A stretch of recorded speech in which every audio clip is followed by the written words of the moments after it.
Today, we will be taking you through the steps of resolving conflicts in the workplace.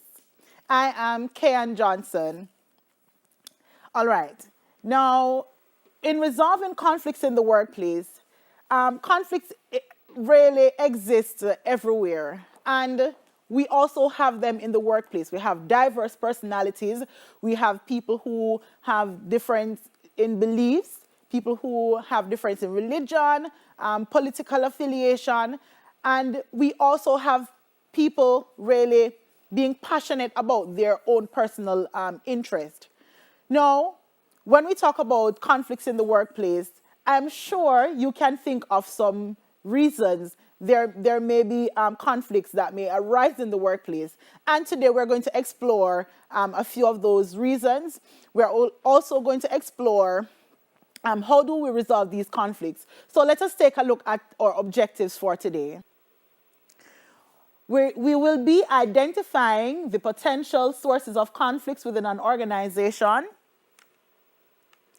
We will also be outlining some strategies that are used by employees to somewhat gain an upper hand during periods of conflict.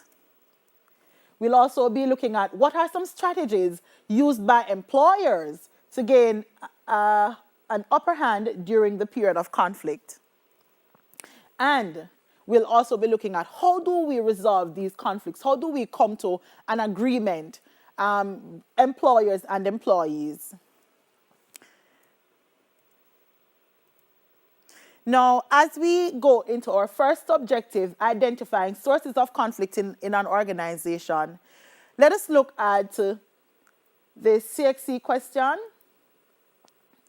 And I want you to make note of the questions, and we will come back to them at the end of our session. Now, this past paper question is from 2008, and paper 2, and it's question 4B. So the brain tease question comes from the past papers today, and here's what the question says. So it says, the shop steward of a factory, you gave management notice that the workers would take industrial action in their interest in really satisfying some of the demands that they have. Your question is to identify 2 reasons which might have caused the workers to plan that industrial action. You may want to list 4 activities other than striking, of course, that can be classified as an industrial action, and you will be required to state 2 actions which management can take to prevent planned industrial actions. So, and you'll notice that each question is each part of the question is worth 4 marks, and we'll identify how is it that we can best respond to these questions if it is that you see them again. Okay, now let us start out by first and foremost defining conflict. What is conflict? I know that you've had conflicts on a daily basis. Now and again, you might have conflicts because disagreement is really unavoidable when we have persons who share difference in personalities, among other things. Now, conflict may be described as a clash of interest, ideas, or objectives between 2 or more individuals, especially in this case within an organization. It may be between employees or among employees. It may be among managers or between managers. And at the same time, it may also be within different levels of the organization. You may have employees being dissatisfied and they don't feel as if their issues are being heard. We may have managers who have certain policies in place that they may not seem to want to change. They are different based on especially leadership styles and well, the policies of the organization.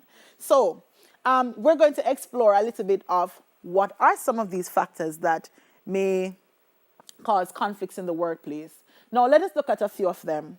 Conflict in the workplace can arise due to poor working conditions, pay disputes, and don't we always see this in the media?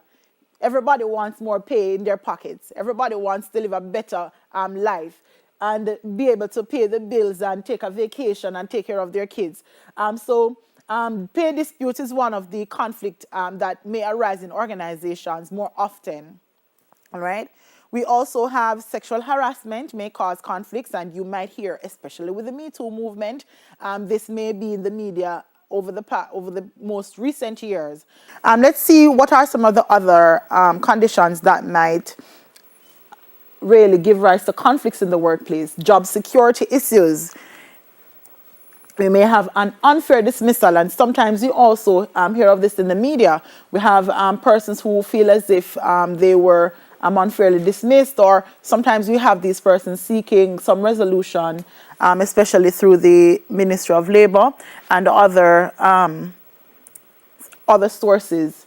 We also have gossip, which is something that really is a real thing that really happens in the workplace, sometimes more than we would hope, and it really is one of those things that give rise to conflict. We have verbal abuse also, lack of communication, and industrial unrest. And there are other things, there are other sources of conflict that we have not really listed here. So this list is not complete, but these are some of the common sources of conflict. Sometimes we have differences in sexual orientation that really may cause some type of conflict. We may have difference in religion or political beliefs among other things. Okay, so let us look a little bit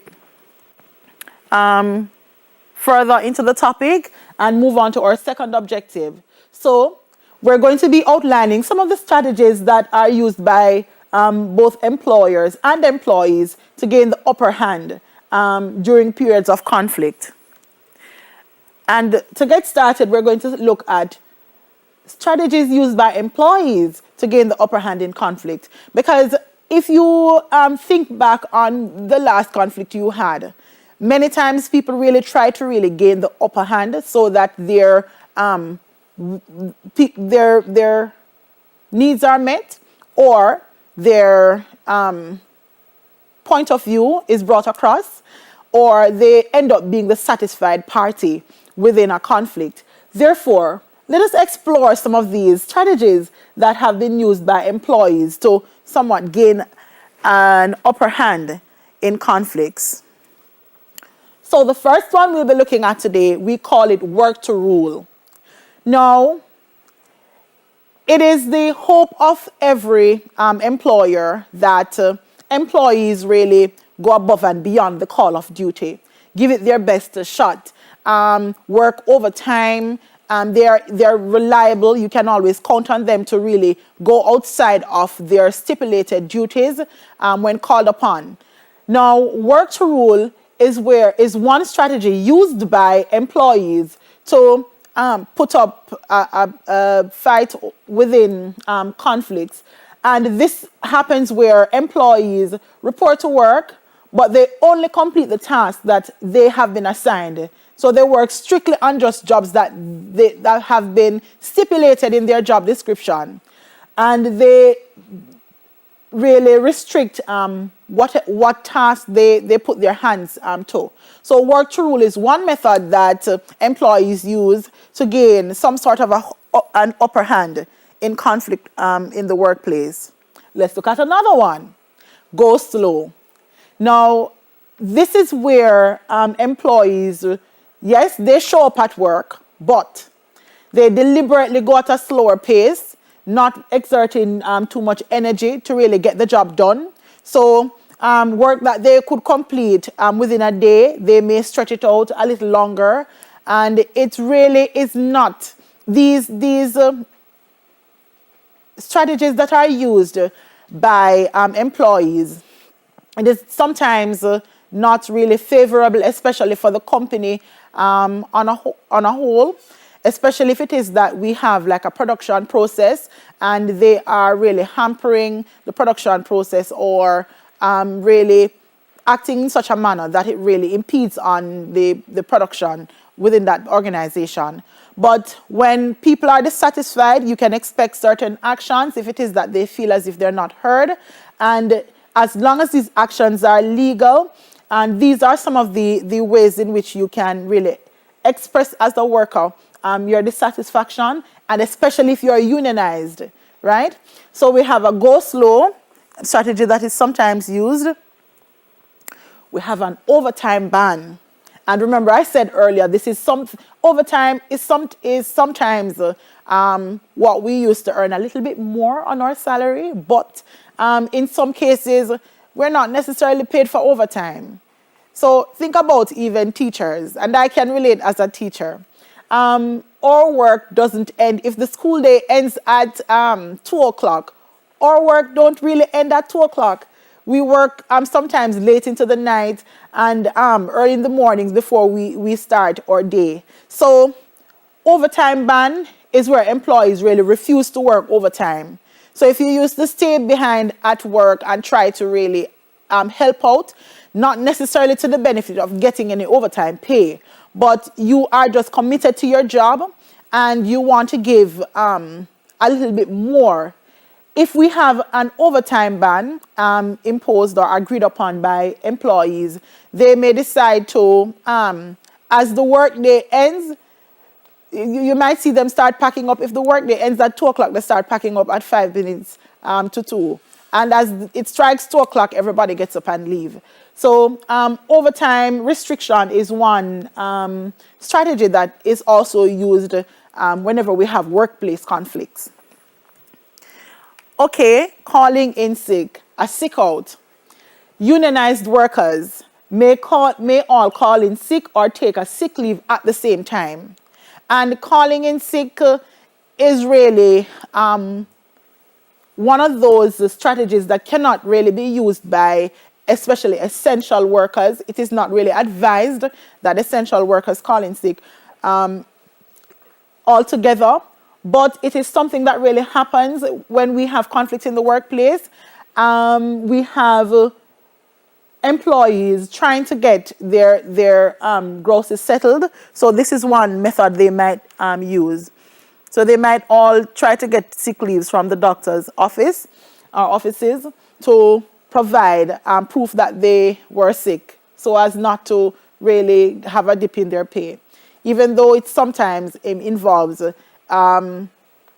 dishonesty about being sick. But it is one of those methods that have been used by employees. We also have a sit-in. Now, a sit-in happens when workers report to work, yes, but they just sit at their desks idle for the entire day. But they may refuse to really complete any assigned tasks. So yes, they show up and they clock in, but they refuse to accomplish any objectives that have been set out for the day. All right, we also have different forms of strike actions. For example, a walkout, where the organizations may refuse to return to work. The members of the organization may refuse to return to work. And this is one of the methods that employees also use. Okay, now that we have looked at some of the methods that employees have used, we're going to go into some of the methods that employers have also used in terms of conflicts to gain the upper hand. Okay, so can you describe any strategies used by employers to gain the upper hand in workplace conflicts? Can you name any? All right, think about it. And you can also text in your responses using the social media handles that we provided earlier. All right, so let us look at some of these strategies that are used by employers to gain the upper hand. Now, one of these strategies is a lockout. And as I've said the word, or you're reading, you may have a pretty good idea of what a lockout involves. So a lockout involves employers stopping employees who are a part of the dispute or who have an interest in industrial action from entering the business premises so that they cannot disrupt production. Okay, so this is one method that has been used by the employers within an organization. And in any case where we have the organization, really the production process or the services provided are essential, or we may want to have uninterrupted service, the employers may hire temporary labor to fill in that gap if workers decide to especially if they decide to have extended periods of a strike, or especially a stay-at-home strike. All right. An employer may employ other workers on a temporary or short-term basis to replace those who are a part of the dispute process, especially if they have not turned up for duties. We have a refusal to negotiate with employees or their representatives. And usually this is one strategy, despite it being used by employers to gain the upper hand. It is one strategy that really sometimes pushes the conflict to a point where it gets more heated. So refusal to negotiate with employees or their representatives. The hope may be that employees will end their disputes, be frustrated, and stop their strike action or industrial action. So if they realize that their employers are unwilling to negotiate, some people really want to keep their job despite them being dissatisfied. So this strategy used by employers is really in an effort to frustrate the persons who are a part of the dispute. For example, workers may find it difficult to continue taking strike action and lose pay, especially if they work in an organization where if they don't clock in certain hours, they don't get paid, forcing themselves and their families into hardship. So this may be one really chain reaction that might happen. So in order to prevent that, we have employees really ending the industrial action and just moving forward with their work.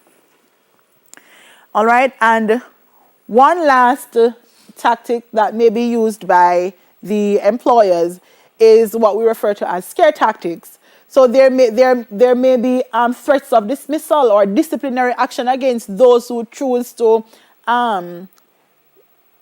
really usurp. They may see it as a usurp of authority or usurping authority. So they may actually use the scare tactics of threatening to dismiss or take disciplinary action against those who take part in the industrial action. All right.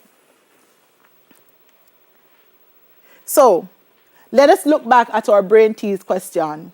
So far, you should be able to answer questions A and B. Question A asks us to simply identify 2 reasons that might have caused the workers to plan industrial action. And do you remember some of them? We mentioned sexual harassment. We mentioned a dispute of salaries. We mentioned a few more. So those are 2 that might really push workers to want to take up some industrial action within their organization. For activities other than striking that can be classified as some form of industrial action, remember we mentioned some of them. We may have sitting, we may have a work to rule, we may have calling in sick, right? And there are so many others that we have not really mentioned that you can do further readings on. So now we're going to explore the answers for question C, part C of the question. So let us take a look at our next objective. So we're going to be describing some of the strategies for resolving conflicts within an organization. And I know that at this point, some persons may be thinking that, you know, there are so many strategies that we have used in trying to resolve conflicts in the workplace, and sometimes you really get a positive thing out of it. workers become more satisfied, even though all your demands might not be met. But let us look at some of these strategies that we can really use to bridge the gap where there lies conflict within organizations. And on that note, may I just wish everyone a happy International Workers' Day. So today's International Workers' Day, and I hope that all workers feel satisfied with the jobs that they perform, and you are not threatening industrial actions. All right, let's move on to some of these strategies now. These are some strategies that have been used to resolve disputes in the workplace, and these are just 4 strategies. So let's look at the first one. The first one is mediation. The second one is arbitration. We have conciliation and trade unions. Now let us start out by looking at mediation. And what does mediation involve? Why is it different from other forms of conflict resolution in the workplace? So this is where we have a party that is not affiliated to either or doesn't really have any allegiance to either parties in the conflict. So we say they are neutral third parties. We refer to them as mediators. And a neutral third party is brought in to listen to the grievances of both parties involved in the dispute, and they aim to really facilitate the communication among those who are involved in the dispute and develop an understanding between the aggrieved parties. Now, it is very important to know what the mediation process involves. So the mediation process is somewhat different from other forms of conflict resolution, because in this case, the mediator, the neutral party that is, does not, even though they assume an advisory role and they really provide some recommendations, they do not they're not really involved in agreeing in any form of agreement. What they do, they supervise the process and help each party understand the disagreements that they have. So the final responsibility for settling the dispute really rests in the hands of the parties that are involved in the dispute. And in this case, what we're talking about is employers and employees. So they will decide which possible solution will suit their circumstances. Now, again on mediation, it is important to remember now that the mediator does not solve the conflict for the parties. The mediator only listens to help them to develop an understanding, acts like a referee, really, and tries to assist both parties to communicate their grosses in a respectful manner, and so that each party understands completely the problems that one party has and the situations that might be, especially from the perspective of an employer, that might prevent them from really meeting all the needs or satisfying all the needs that employees may want to really attain those targets from the dispute. So let's move on to arbitration. So within arbitration is the second strategy that we can use to attempt to resolve conflicts. And this is where we have a third party again. But this third party we call him or her an arbiter. So this arbiter's responsibility is to bring really both parties together. So it's a third party which is brought in to listen to the grievances of both parties involved in the dispute. And both parties agree beforehand to accept and uphold the decisions made by the arbiter after he or she really listens to the case. So I think by now you should have formulated in your minds what may be the difference between the arbitration process and the mediation process that we mentioned earlier. Remember now that the mediator really acts like a referee, really to ensure that there is no really unprofessional behavior and that the parties each are allowed like the right amount of time to really formulate their grouse, or to put forward their disagreement, or to put forward whatever information they come to the meeting with. While the arbitration process is a little bit similar, but it may have a difference where both parties going into that meeting agree to, after the arbiter hears both claims or either sides of the dispute, they agree to accept the decision made by that person, that third party who is intervening in that meeting. So let's look further at the arbitration process. So after the arbiter who has heard their issues, after that, he or she makes a ruling or passes some judgment by declaring a means of settlement. That decision is legally binding on the aggrieved parties, which means that it is enforceable by law. So in this process, we do have a resolution being put forward by the arbiter, and though it may be debated on, it depends on the level of the conflict, or the level of the power that has been really given to that arbiter. Both parties may have to agree upon the neutral parties' input in the arbitration process.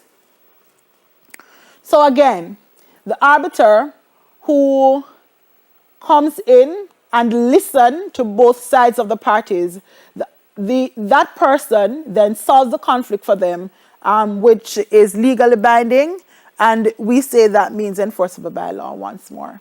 Okay, and trade unions is the fourth method that we really, or avenue that we really take whenever we are attempting to resolve conflicts. Now, trade unions, these are bodies that have been formed to really act on behalf of the members within an organization, or members of a similar profession, or members who have some things in common. So, for example, we have a trade union, especially like for teachers, who really represents us if it is that we do have some disagreement with any of those sources of conflicts that we mentioned earlier. So the trade union uses a process we call collective bargaining to negotiate wages and working conditions with employers. So that's a team that really represents workers. So instead of workers really going individually to really express their grievances at the risk of really losing their jobs, they may take their issue to the trade unions who represent their interest. So a trade union is good to be a part of a trade union, especially if it is that you get to the point where you have so many disagreements or so many issues within the workplace, and you don't want to risk stepping up and saying something that may not go well. So instead, you may be unionized, come together, because we are stronger in numbers, and have a trade union represent all the parties. So collective bargaining is the negotiation of wages and other conditions, of course, of employment for a set of employees by an organized body. Now, here are some examples of some trade unions in Jamaica. We have, for example, the Jamaica Airline Pilots Association, JTA. We have the Nurses Association of Jamaica, the Police Officers Association of Jamaica. We have the Jamaica Medical Doctors Association. We also have the Jamaica Civil Services Association. And there are other trade unions in Jamaica as well. And there are others that may not be on this list that you may be able to recall. So what are some other trade unions that you know that exist in Jamaica that are not on this list? Okay, so you can reply, text in your answers through the social media handles that we used we discussed earlier or mentioned earlier. Okay, so let us go back to our question. Do you remember the question that we asked earlier? It's part 3, it's this third part of our brain tease. So we're going to just go back through the questions that we asked earlier. The third question asks us to state 2 actions which management can take to prevent the planned industrial action. Now, you might not have gotten any response from the latter part of the topic, but what do you think? What are 2 actions that management can really take to prevent planned industrial action? Maybe if it is that we have a trade union going forth and representing workers' interest, we can actually, through that process, come to an agreement and settle the dispute before it escalates to the point of any form of industrial action. We may also use the other 4 conflict resolution strategies, or 3 other conflict resolution strategies, before it escalates to the point of a strike or other forms of industrial action. So we mentioned arbitration earlier. That's one process that we can take where, as we said earlier, we meet with an arbiter and we agree that after expressing our issues and expressing our side of the dispute, we agree to what the arbiter has discussed and really put forward, and it becomes legally binding. We also mentioned that, so it says state 2, but there are 2 others that we could have used as well. We could also use a mediation process. So if it is that we have found like there's an arising dispute or there's a concern within the organization that could really be blown on a wider scale, we try to tame it through the mediation process.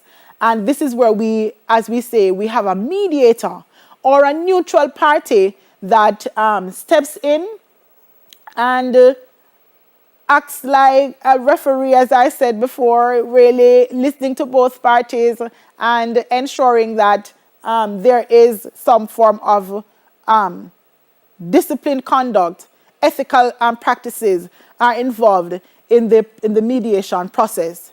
And there are others, of course, that we may not have listed here, but at least you should know, have an understanding of how you would answer this question if it is that you had received this question in an exam or under exam conditions. Okay, so let us look back at some of the other brain teases and let's hear your response. So earlier we had another question that we can go to. Let's see what that question was. I think the question that we had asked earlier is if you could describe any strategies used by employers, and this question might have been repeated based on the CSEC question that we asked earlier. So it asks you to describe any strategies employers might use to gain the upper hand in the workplace process or in the workplace conflicts. So instead of just listing, remember now a description involves giving a definition. So what do we define?